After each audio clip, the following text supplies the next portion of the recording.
It's something every great person has faced. But for some, rejection isn't the end, it's the spark that ignites a transformation.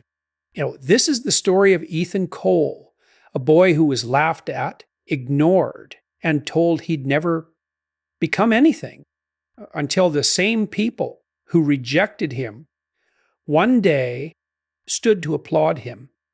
Ethan grew up in a small town, quiet streets, familiar faces, and a school where everyone knew each other. He wasn't the smartest student or the most athletic. He was the boy who sat in the back of the class, sketching ideas in his notebook instead of paying attention to the lessons. His classmates didn't understand him. When he shared his ideas, they laughed. When he talked about his dreams, they rolled their eyes. Ethan, you think too big. They'd say, be realistic. You're not the type who makes it.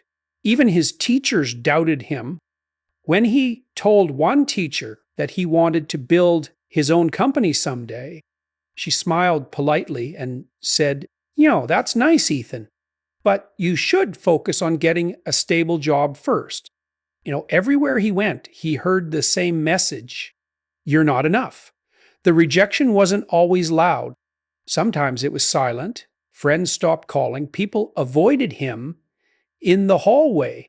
Even at home, when he shared his ideas, his father would sigh and say, you need to stop daydreaming and face reality.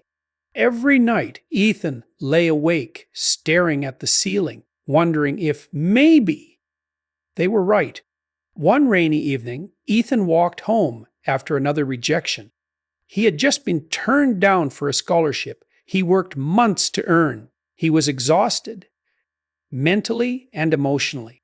He stopped under a streetlight, drenched in the rain, and whispered, maybe I'm just not meant to be someone.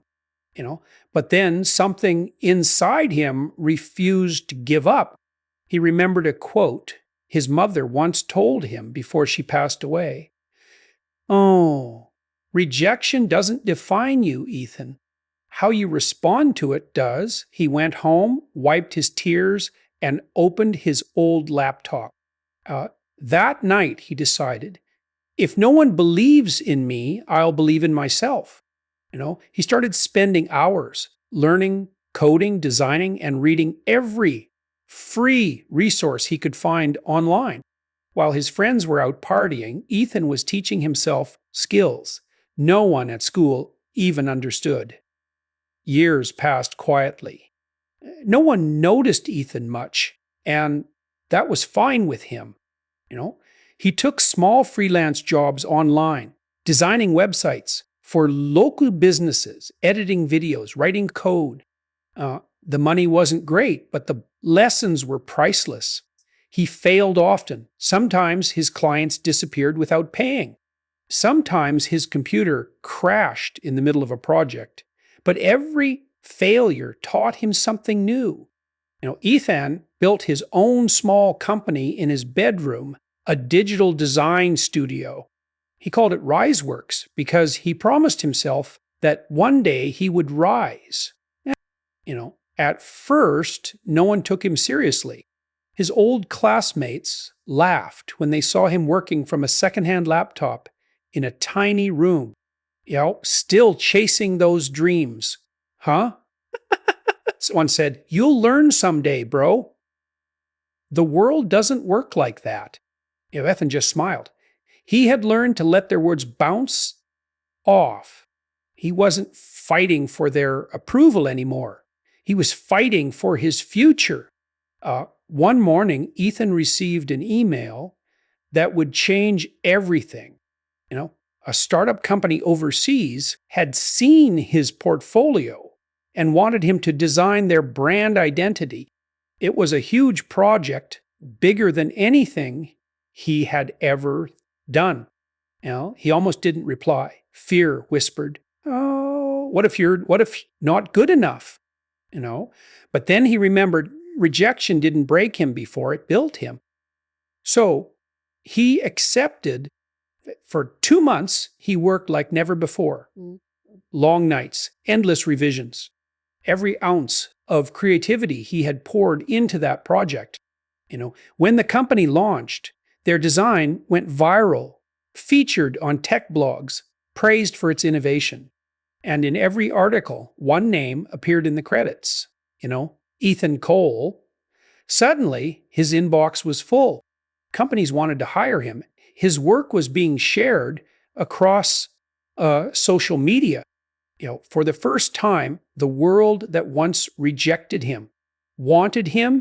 Months later, Ethan was invited to speak at a local business event in his hometown, the same place that once dismissed him.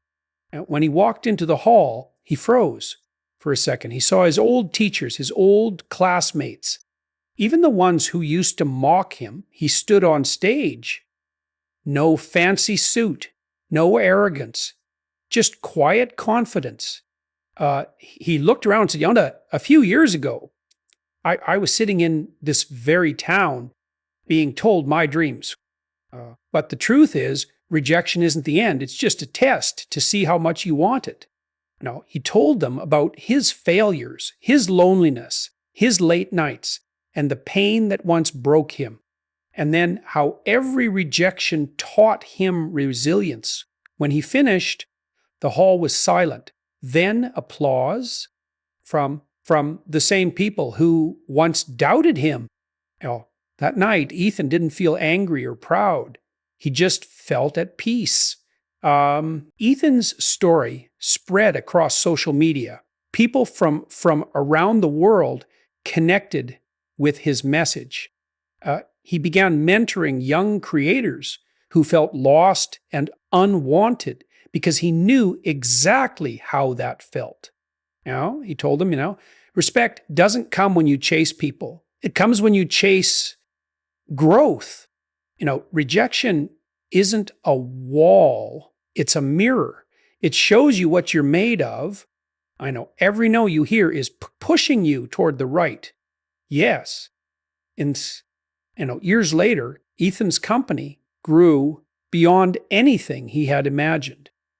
He hired designers, programmers, and writers, some of whom were people who once ignored him. But he never boasted.